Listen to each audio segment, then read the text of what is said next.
جس سے ہمارے جو ناظرین ہیں وہ بھی بہت کچھ سیکھ سکتے ہیں، آپ پلیز اس تعلق سے ہماری رہنمائی فرمائیں۔ شکریہ بھائی صاحب، اس میں کوئی شک نہیں ہے کہ خداوند یسوع مسیح کو ایک جگہ پہ جب ان کا ٹرائل ہو رہا تھا تو ان کو گلیلی کے نام سے پکارا گیا تھا۔ ویسے ان کو ناصری کے نام سے ان کو جو ٹائٹل دیا جاتا ہے وہ یسوع ناصری کے طور پر بھی جانے جاتے ہیں۔ اس سے پہلے کہ ہم یسوع مسیح کی جو گلیلی خدمت ہے اور معجزات اور ان کی خدمت سے متعلق جو رد عمل ہے اس کو دیکھیں، ہم ایک جو جنرل کانٹیکسٹ ہے یوحنا رسول کا، اس کو ذہن میں رکھنا ضروری ہے، کیونکہ اس کو ذہن میں رکھتے ہوئے پھر ہم آسانی سے کسی بھی چیز کو انڈرسٹینڈ کر سکتے ہیں۔ مقدس یوحنا رسول جو ہے یہ ڈیفرنٹ رائٹر ہے، جو دیگر جو سناپٹکس ہیں ہمارے اناجیل متوافقہ ہیں، جو مقدس متی رسول نے لکھی ہے، مرکس نے لکھی ہے اور مقدس لوکا نے لکھی ہے، ان سے وہ ڈیفرنٹ ہے، کیونکہ جب متی رسول لکھتے ہیں تو ان کا فوکس شاید اس بات پہ ہے، وہ یہودیوں کو بتانا چاہتے ہیں کہ یسوع مسیح ایک رائل فیملی سے ہے اور وہ بادشاہ ہے۔ مقدس مرکز کو ہم دیکھتے ہیں تو وہ بطور ایک سرونٹ کے طور پر اس کو پیش کیا جا رہا ہے کہ وہ خدمت کے لیے یہاں پر آیا ہے۔ مقدس لوکا جو ہے وہ اس کو ابن آدم ثابت کرنے کی کوشش کر رہے ہیں، اور مقدس یوحنا رسول جو ہے ان کے ذہن میں خداوند یسوع مسیح کو بطور ابن خدا ثابت کرنا ہے، اور ان کا فوکس زیادہ تھیولوجیکل ہے۔ اس لیے ان کے رائٹنگز میں، ان کی انجیل میں خداوند یسوع مسیح کو بطور ایک الہی شخصیت اور ان کے جو معجزات ہیں، خدمات ہیں، اس کو انہوں نے زیادہ فوکس کیا ہوا ہے کہ اس کو ابن خدا یا اس کو ایک الہی شخصیت کے طور پر پیش کیا جائے۔ اب مقدس یوحنا کے اگر آغاز میں دیکھیں تو پہلے باب کی 19ویں آیت سے ہمیں پتہ چلتا ہے کہ وہ یہودیہ میں، یروشلم میں ہے، وہاں سے پتہ چلتا ہے، اور وہ 42 ورس یعنی پہلے باب کی 42ویں آیت تک جو ہے یہ وہاں یروشلم میں ان کی خدمت چل رہی ہے۔ پھر اگر پہلے باب کی 43ویں آیت سے دیکھیں اور دوسرے باب کی 11ویں آیت تک، وہاں پر وہ گلیل میں خدمت کرتے ہوئے نظر آ رہے ہیں، یعنی گلیلی خدمت ان کی نظر آ رہی ہے۔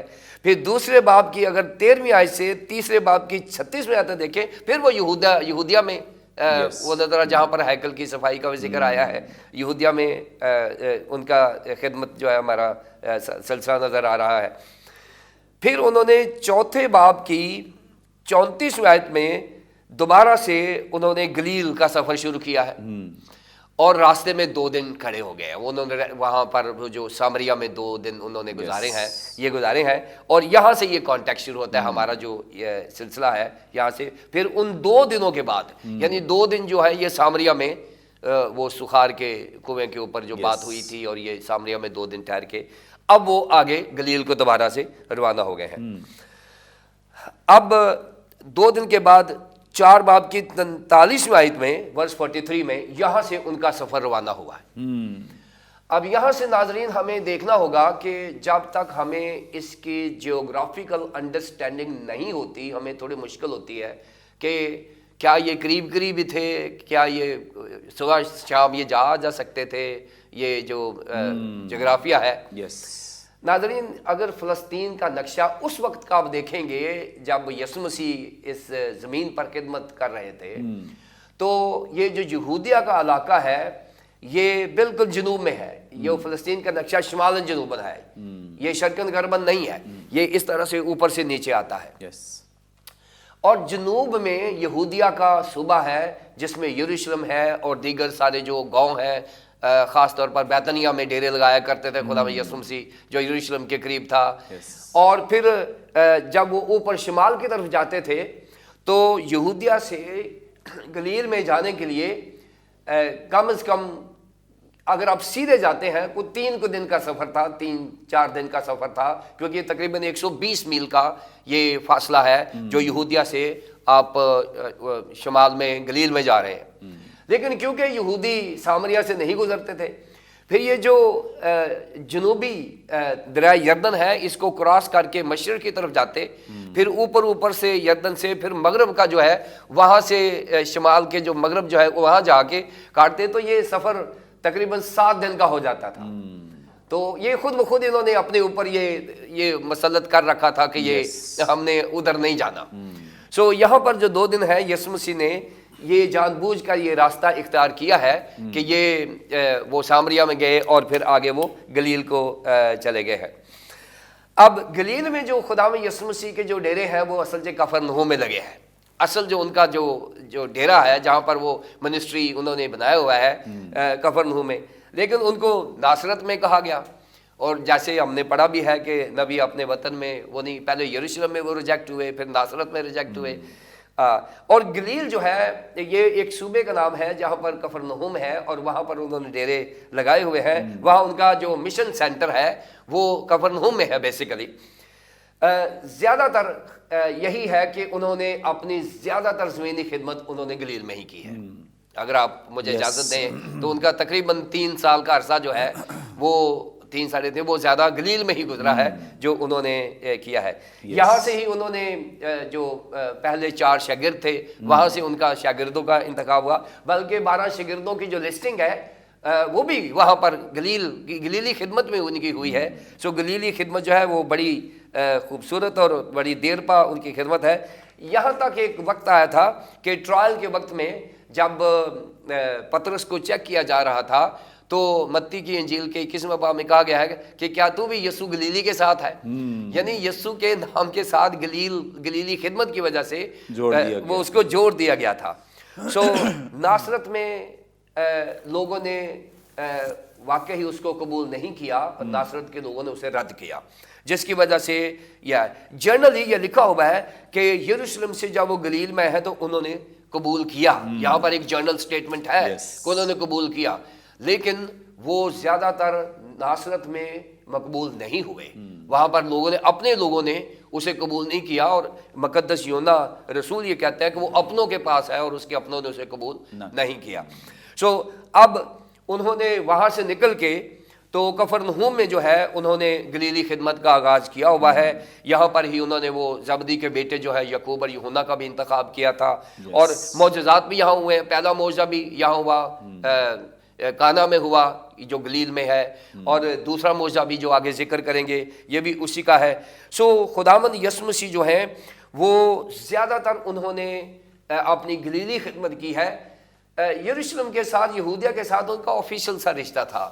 جب کوئی آفیشیٹ چیز کرنی ہوتی تھی، یعنی وہ جب ان کا وہ جو پریزنٹیشن تھی ان کی، جو ایک موسوی شریعت کے مطابق وہ جو قربانی دے طہارت کے جو دن تھے وہ کرنے کے لیے گئے تھے، یا متزوا جو رسم ہے 12 سال کا جب بچہ ہوتا تھا وہ، یعنی وہ جو رسوماتی چیزیں ہیں وہ یروشلم کے ساتھ جڑی ہوئی تھیں. لیکن خدمت خدا یسوع مسیح کی جو ہے وہ گلیل میں ہی رہی ہے، اور وہاں پر بھی اس کو 100% رزلٹ نہیں ملا، لیکن زیادہ تر ان کی خدمت گلیل ہی میں تھی. پریز گاڈ، تھینک یو سو مچ. اور خداوند یسوع مسیح کی خدمت گلیل میں کیوں رہی؟